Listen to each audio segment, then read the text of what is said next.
The Christmas Eve dinner at my parents' estate was exactly as I'd expected. Excessive, expensive, and designed to showcase my brother Derek's success while highlighting my apparent failure. Crystal champagne flutes lined the mahogany table.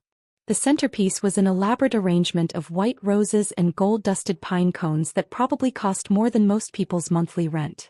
My mother had hired a private chef who was currently plating the third course of our 7-course meal.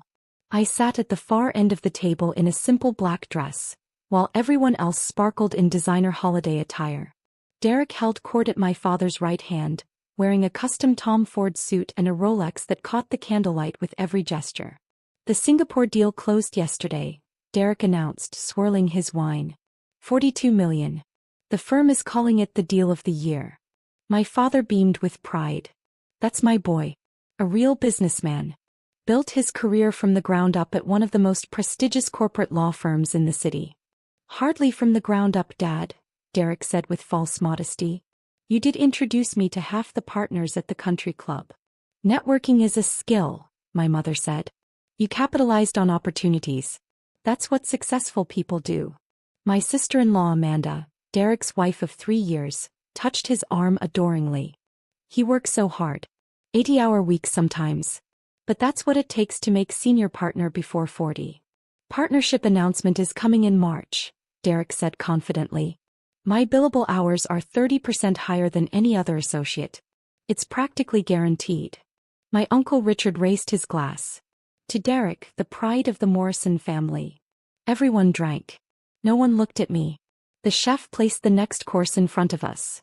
Some kind of deconstructed duck with microgreens and a reduction sauce. My phone buzzed in my purse. I ignored it. So, Emma, my Aunt Caroline said, finally acknowledging my existence. How's the receptionist job going? It's going well, I said calmly, cutting into my duck. Derek snorted.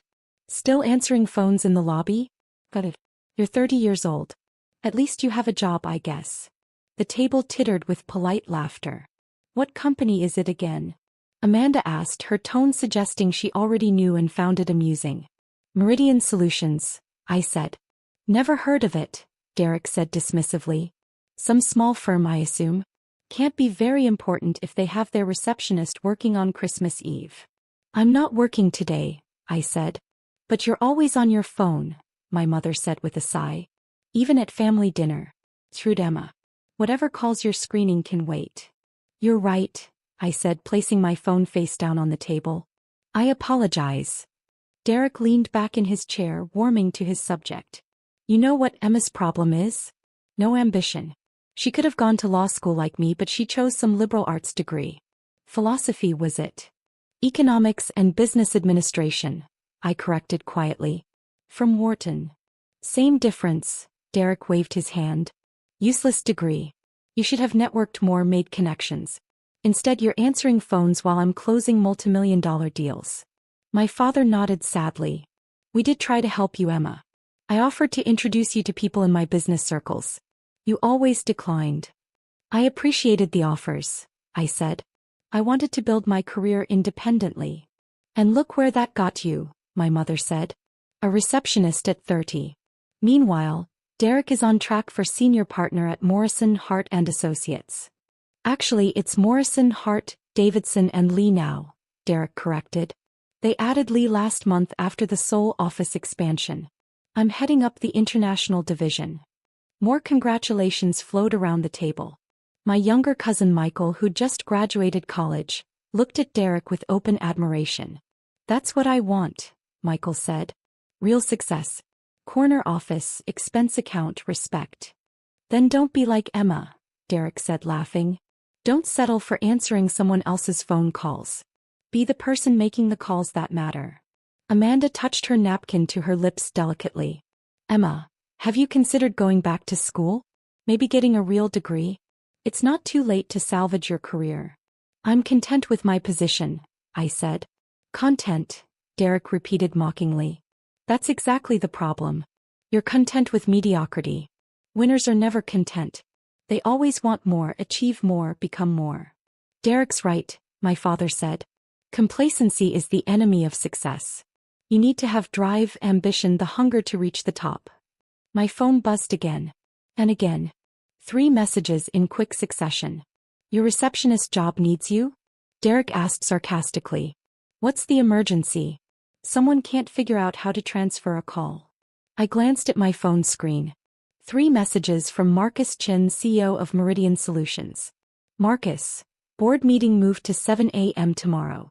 Need your approval on the acquisition documents.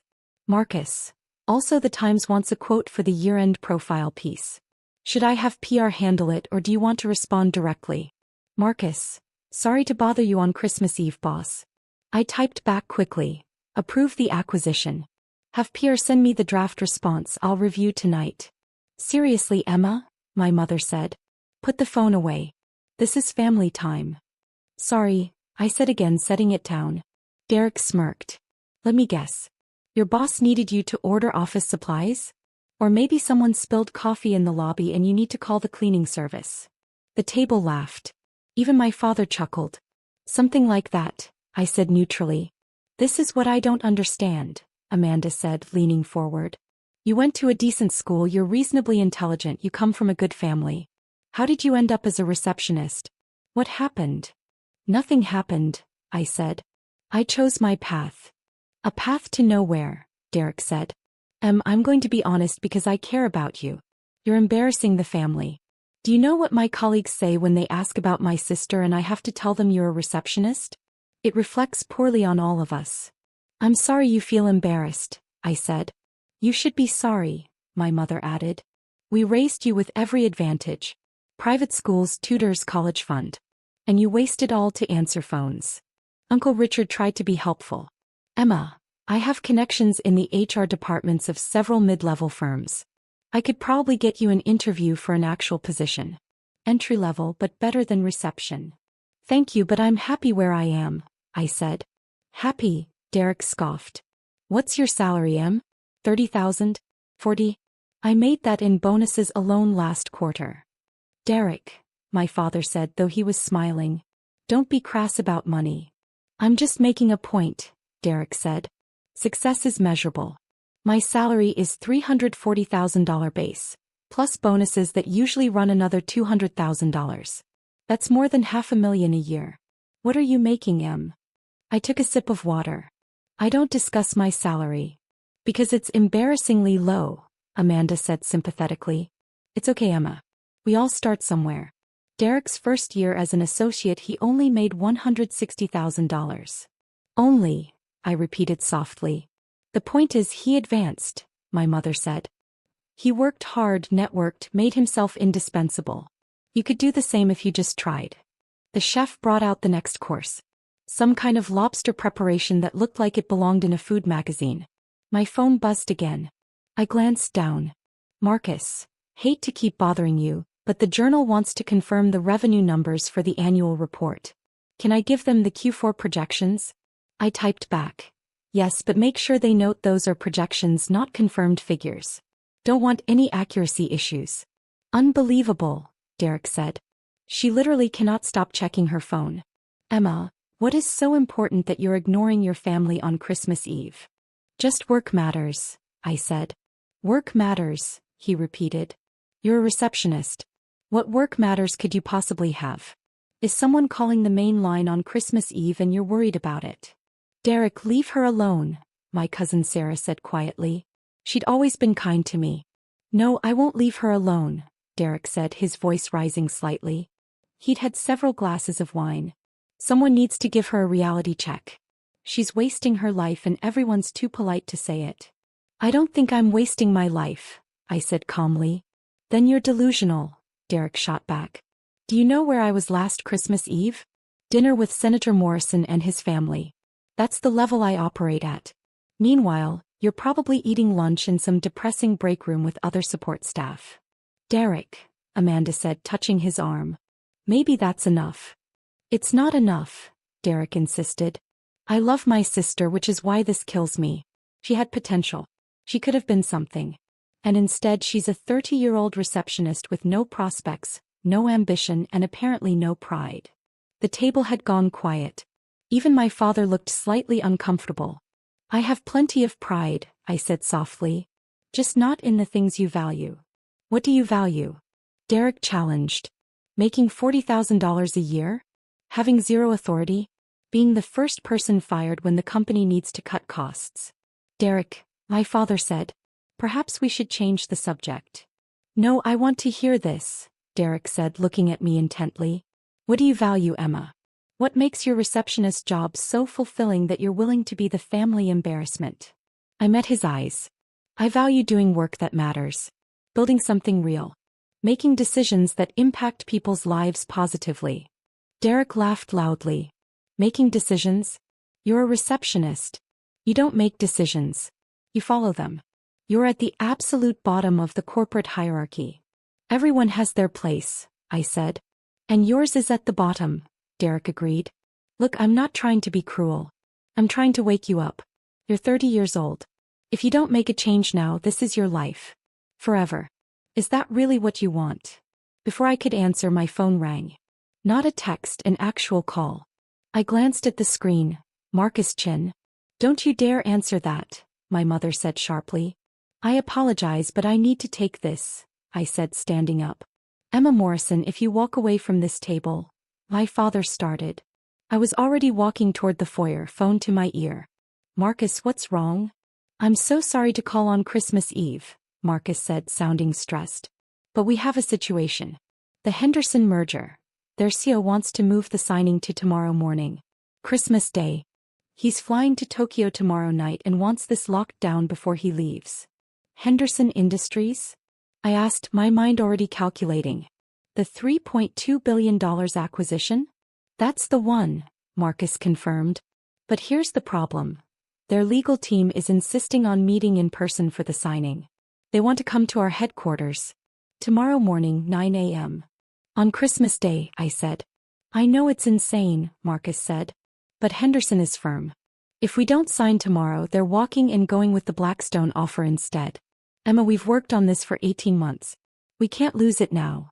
I thought quickly. Where are you now? At my mother-in-law's in Connecticut, he said.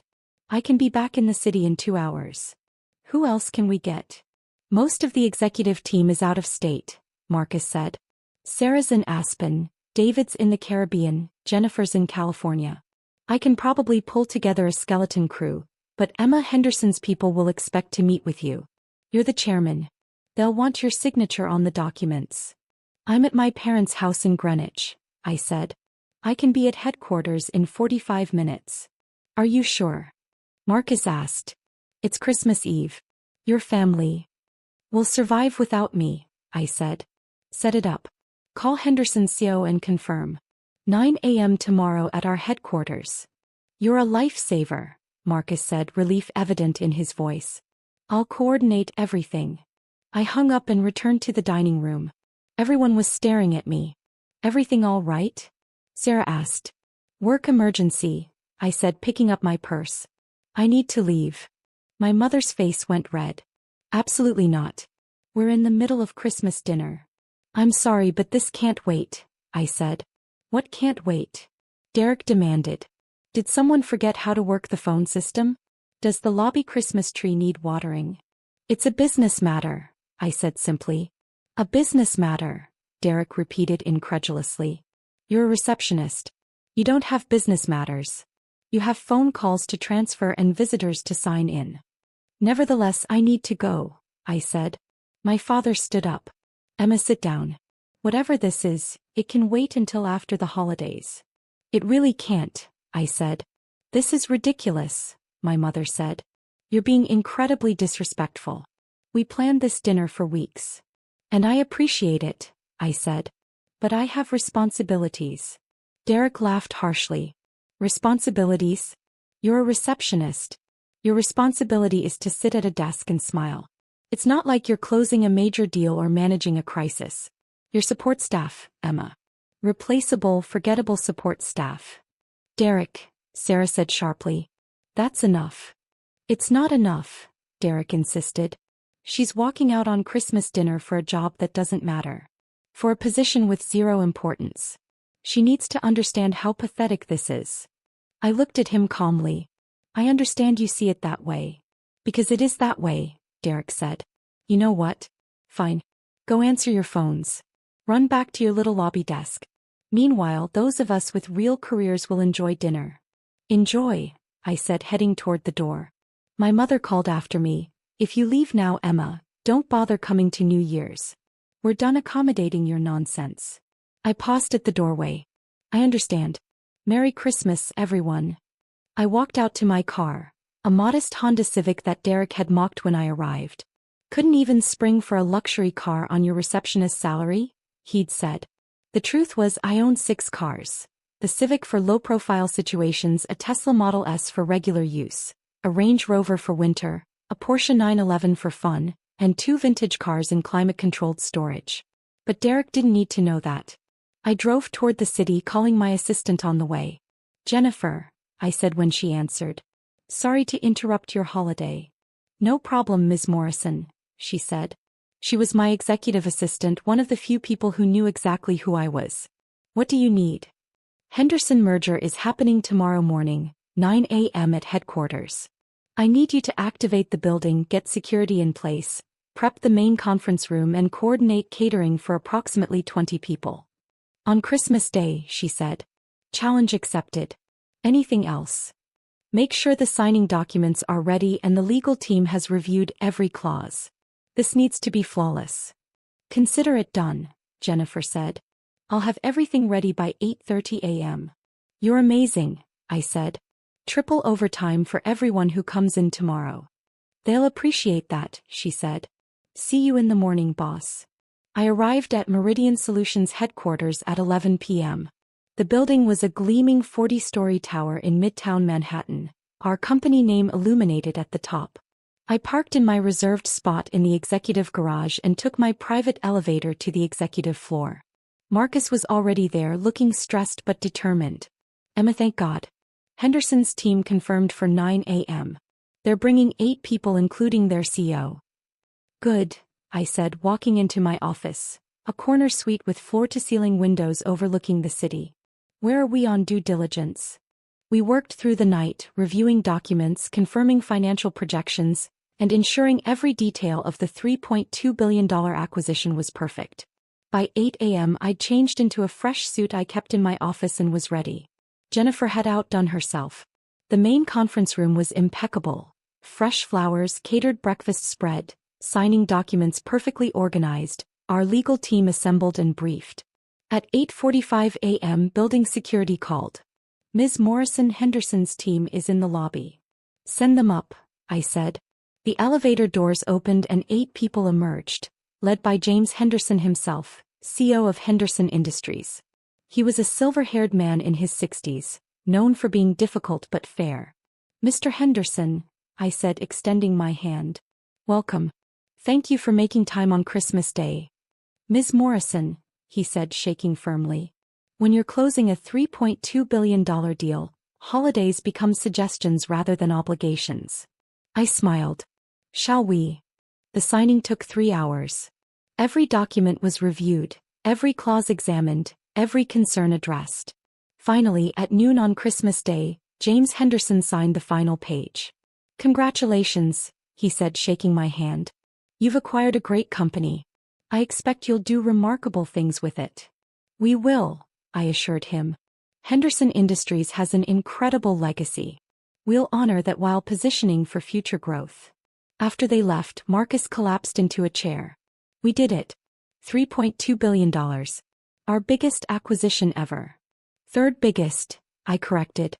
"Don't forget the TechWave acquisition last year and the Morrison Financial deal in 2019. He laughed.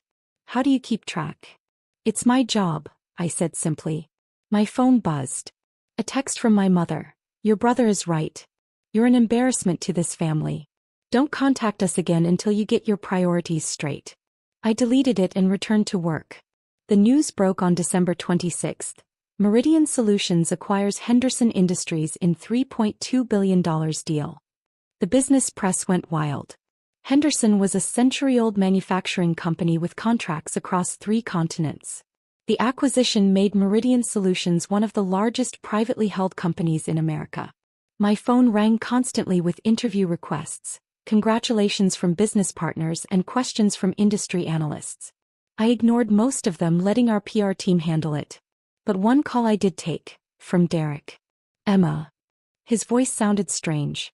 I just saw the news about Meridian Solutions. Yes. I said, reviewing a contract. The Henderson acquisition, he continued. That's your company?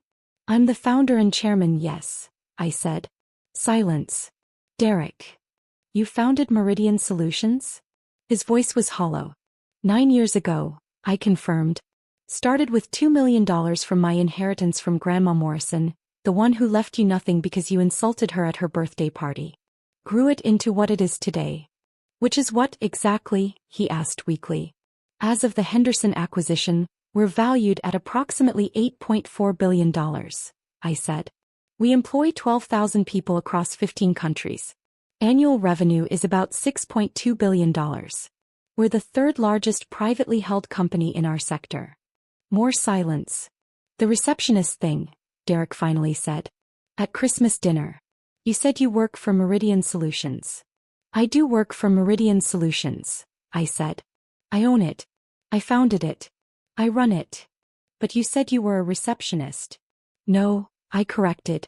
Aunt Caroline assumed I was a receptionist. I said I worked for Meridian Solutions. You all assumed the rest.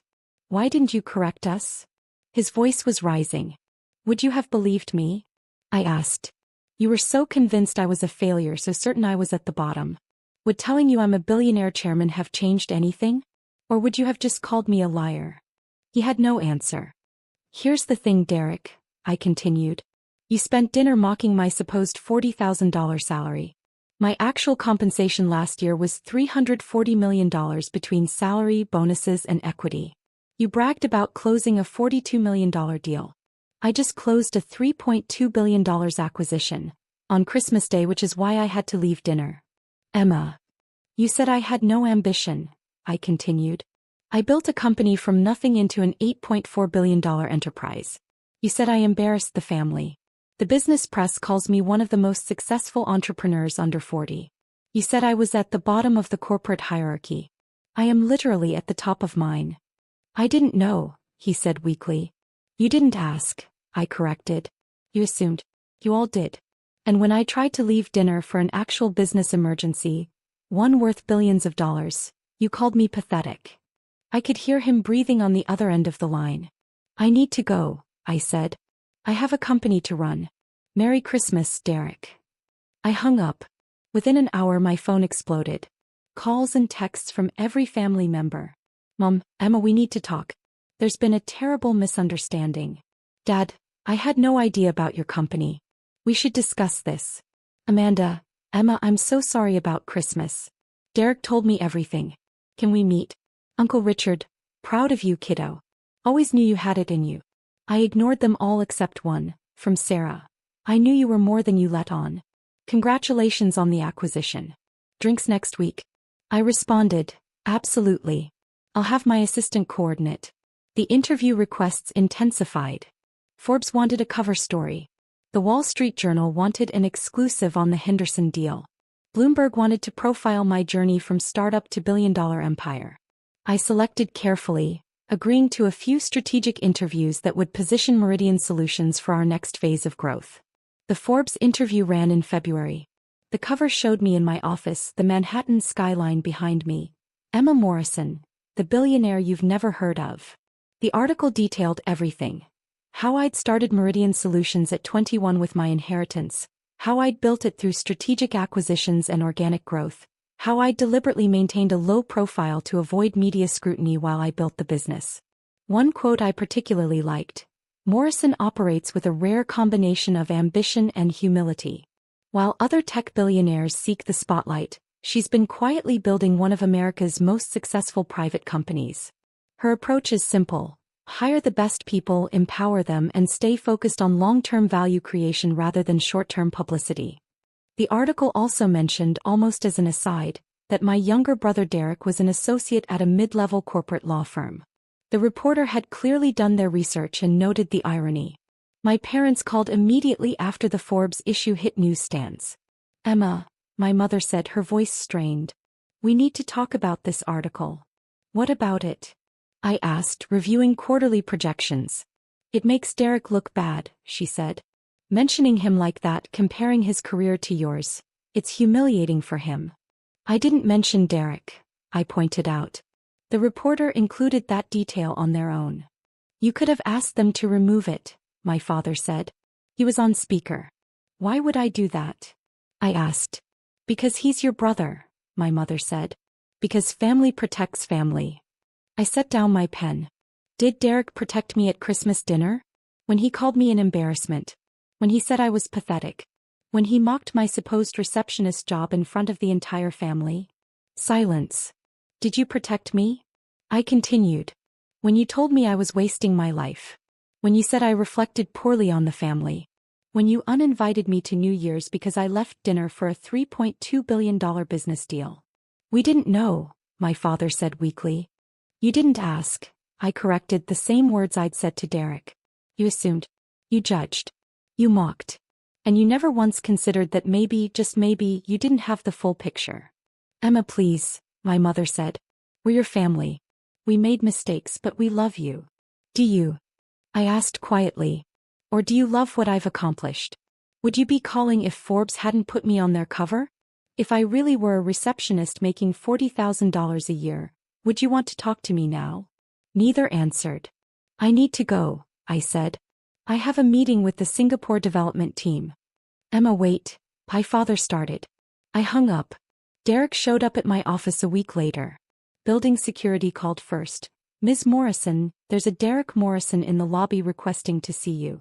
Does he have an appointment? I asked. No, ma'am. He says he's your brother. I considered. Send him up. He arrived looking diminished somehow. The confident swagger from Christmas dinner was gone. He stood in my office doorway, taking in the view, the furniture, the obvious markers of success. This is quite an office, he said. Thank you, I said, not standing. What can I do for you, Derek? He sat down without being invited. I came to apologize. Okay. That's it, he asked. Just okay. What do you want me to say? I asked.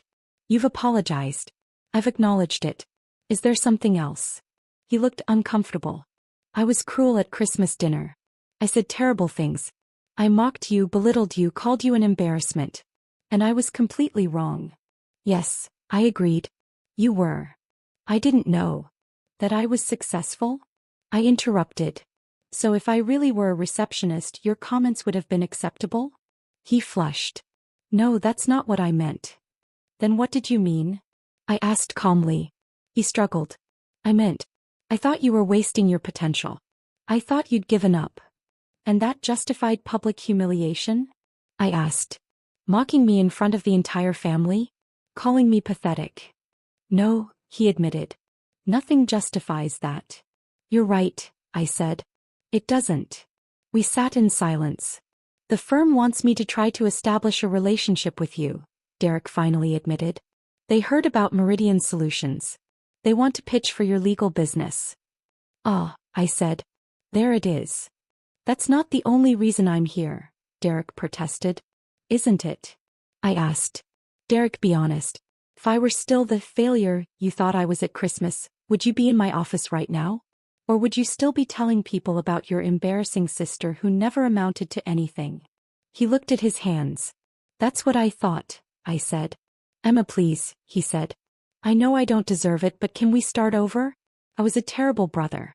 I was arrogant and cruel. I judged you without knowing anything about your life. I'm sorry. I considered him. I accept your apology. His face brightened. Thank you. That means. But I don't forgive you, I continued. And Meridian Solutions already has excellent legal counsel. We won't be needing your firm's services. The brightness faded. Emma. You had 30 years to be a decent brother, I said. You chose to be a bully instead. You don't get to undo that because it's now convenient for your career.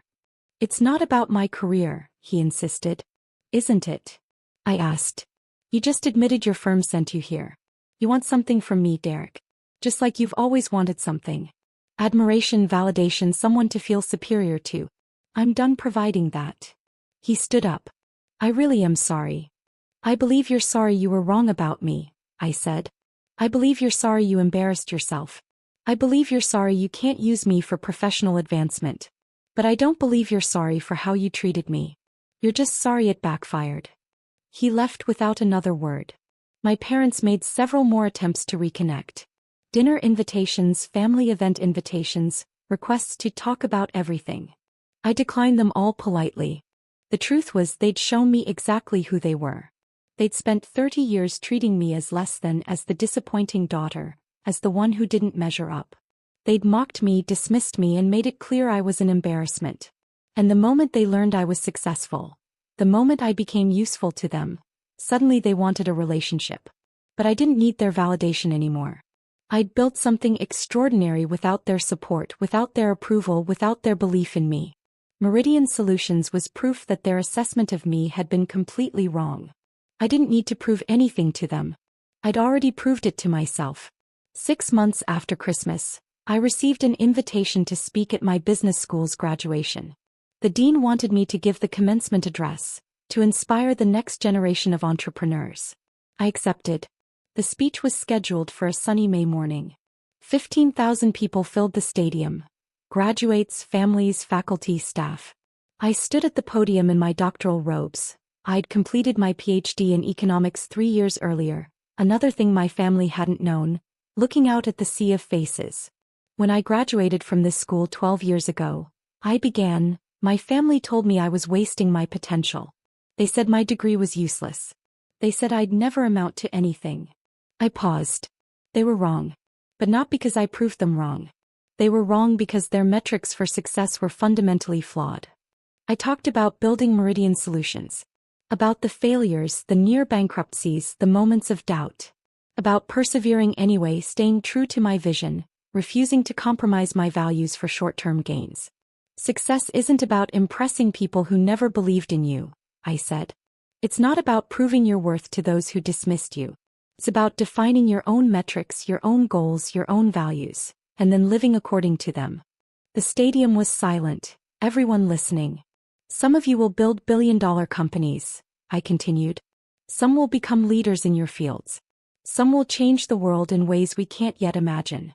But some of you will choose quieter paths. You'll teach or serve or create art or raise families. And all of those paths are equally valid. I looked directly at the graduates. Don't let anyone, family, friends, society, tell you what success must look like. Define it yourself. And then pursue it relentlessly, regardless of who believes in you. The applause started slowly, then built to a standing ovation. After the ceremony, the dean pulled me aside. That was extraordinary, Emma. Thank you. My pleasure, I said. I noticed your family didn't attend, he said carefully.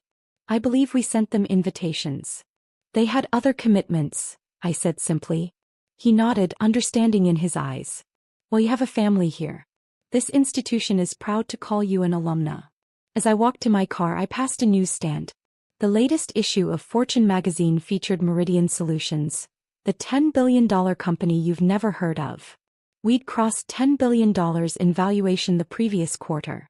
The Henderson acquisition had been even more successful than projected, opening up markets we'd barely tapped before. My phone rang. Marcus. Emma, you're going to love this, he said, excitement in his voice. TechWorld wants to partner on the European expansion. They're proposing a joint venture worth $5 billion. Send me the preliminary terms, I said. I'll review tonight. You just gave a commencement speech, he protested. Take the afternoon off. I'll review tonight, I repeated, smiling. That's what chairmen do. I drove back to my apartment, a penthouse overlooking Central Park that I'd bought 2 years earlier. My sad little apartment had been a strategic choice, a place to live while building the company. This was the reward for that discipline. But the apartment wasn't what made me happy. Neither was the company valuation or the Forbes cover or the commencement speech. What made me happy was knowing I'd built something meaningful. I'd created 12,000 jobs. I'd developed products that improved lives. I'd proven that you could build a successful company while treating people with respect and dignity. I'd done it my way on my terms according to my values. And I'd done it without the support, approval, or belief of my family. That Christmas dinner seemed like a lifetime ago. The brother who'd mocked me was now scrambling to make partner, his career stagnating while mine soared. The parents who'd called me an embarrassment now tried desperately to claim credit for my success. But I didn't need their credit. I didn't need their apologies. I didn't need anything from them. I'd already won. Not because I'd proven them wrong, though I had. Not because I'd exceeded their expectations, though I'd exceeded them exponentially. I'd won because I'd defined success on my own terms and achieved it. And no amount of family drama could take that away. My phone buzzed one more time. A message from Sarah. Saw your speech online. Absolutely brilliant. Lunch this week? I smiled and typed back. Definitely. Name the day. Some family was worth keeping. The rest could stay in the rearview mirror where they belonged. I poured myself a glass of wine and stood at the window, looking out at the city I'd conquered. 30 years old and a billionaire chairman. Not bad for a receptionist,